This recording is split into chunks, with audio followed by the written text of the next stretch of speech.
Ilang creative films tungkol sa paghahanda sa sakuna ang ipinalabas bilang bahagi ng isang general education course sa University of the Philippines. Layo nitong makatulong para mabawasan ang mga biktima ng mga kalamidad.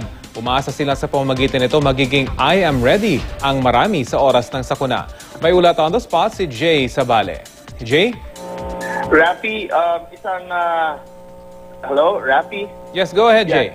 Okay, Rafi, ilang creative films ang ipinresenta ng mga estudyante ng General Education Course DMATS o Disaster Mitigation Adaptation and Preparedness Strategies ng University of the Philippines ngayong umaga sa Melchor Hall College of Engineering. Ang tema ng mga video tungkol sa pagiging handa sa anumang klaseng sakuna, tulad ng video presentation ng Team Superhero. Pinakita nila sa video ang dapat gawin sa totoong buhay, kung saan wala naman talagang superhero. Marami raw kasi sa atin ang imbis maghanda ay umaasa sa tulong na ibinibigay ng gobyerno at ibang tao kapag nagkaroon ng sakuna.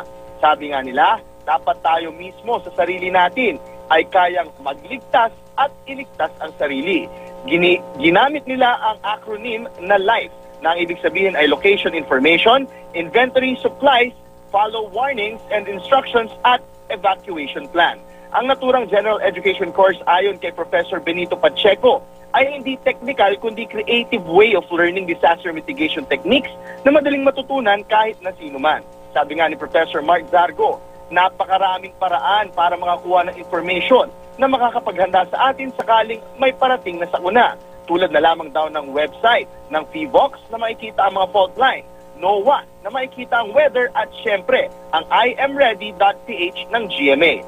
Matapos ang 2 semester ng kurso ay nakitang successful ito, kaya naman pinag-aaralan na i-offer ang naturang kurso sa lahat ng UP campus.